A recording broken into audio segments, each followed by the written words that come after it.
Hey, this is Jane Douglas for GameSpot. We're here at E3 2011 with Andreane Meunier, who is a producer for Online in Assassin's Creed Revelations. Andreane, thanks for joining us.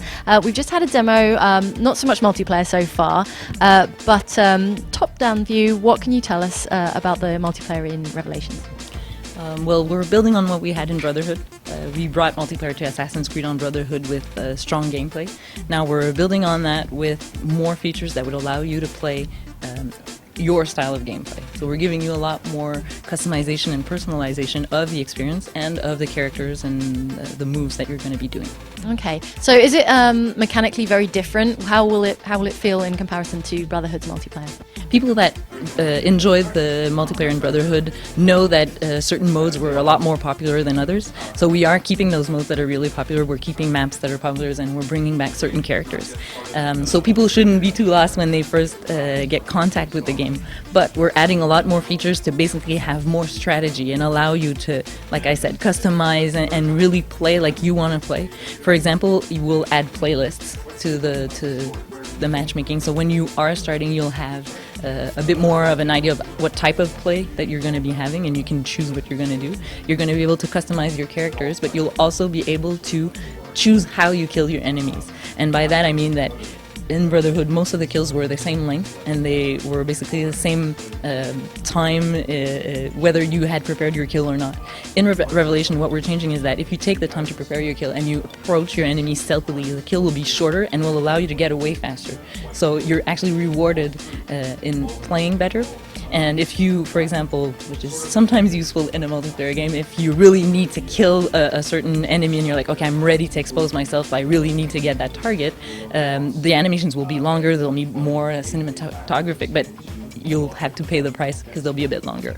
Okay, well, tell us about the new characters, if you can tell us anything about that at all. You'll see, again, in Revelation, we have a really strong cast of characters. 4 of them will be presented more in details at E3, so you'll be able to see just how different they are. Basically, they fit with the setting of the solo campaign. We are adapting that so that you have a more Oriental style rather than Italian, which we had in the Renaissance of Brotherhood. So you'll notice that the settings and the characters are adapted to that new setting. They also have more weapons, so they have 2 weapons now, and they'll be able to that'll change kind of the mood of the gameplay, but it's still the same core features that you knew for the execution of the old modes. Okay, and you say you can customize your characters. Do you mean cosmetically? Yes, you'll be able to choose how the character looked to really give you basically it's just representing yourself in game, but you'll be able also to tweak your weapons, which will change the animations, and you'll be able to, when you play, add different taunt animations, so when you do kill somebody you'll be able to taunt them after if you feel like it. All right, and you said some of the favorite maps are returning, and can you tell us anything about the new maps? Well, the new maps, like I said, are in a setting, more Oriental setting. So the map you'll be seeing at E3 is in Rhodes, and it's the Knights Hospital.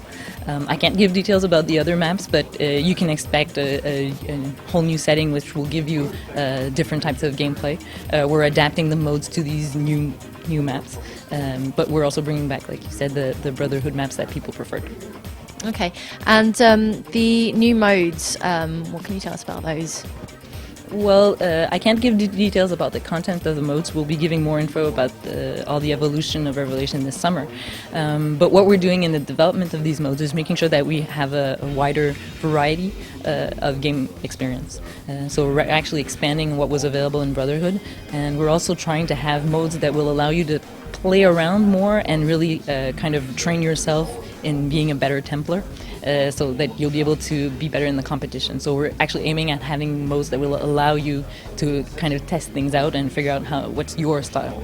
Okay, is that something that was learned from Assassin's Creed Brotherhood?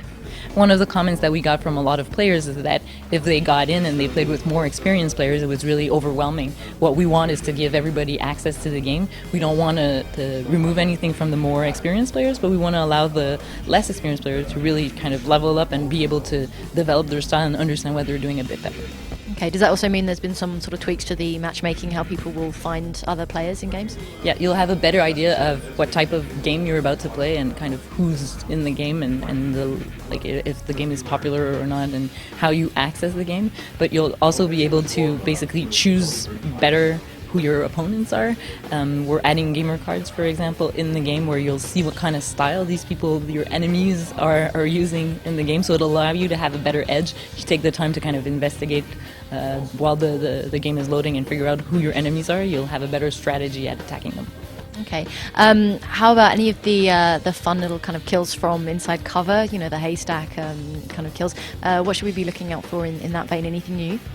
I can't go into details, but we're keeping all the cool moves that people liked, and we are adding variety. Obviously, changing weapons allows you to have more creativity on that side, and I can say that the team that's working on the animations doesn't lack any creativity, so you can expect to have a lot of fun with those moves again.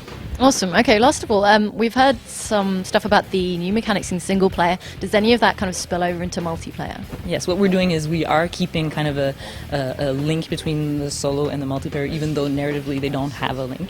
You will be able to use the hook blade in the multiplayer, and we are bringing new abilities that will be reminiscent of the bomb crafting that you have in the solo. So you won't be able to craft anything in the multiplayer, but the effect of these new abilities will resemble effects that you have in the solo. So we are keeping a link while progressing in the story. Awesome. Okay, so will everyone have the hook blade in the multiplayer? Yes, you'll be able to play with it and have fun with it in the multiplayer. Awesome. So there'll be zip lines and everything in multiplayer. Well, I can't confirm the modes because if you've played the multiplayer, you know that the pacing is different than the solo. But we have creative uses for the hook blade too. Okay, that's very interesting. Thanks, Andreane, and we'll look forward to seeing more. Can you give us the release date and platforms, please? Yes, we're coming out on November 15th of this year, 2011, and we'll be on Xbox, PS3, and PC.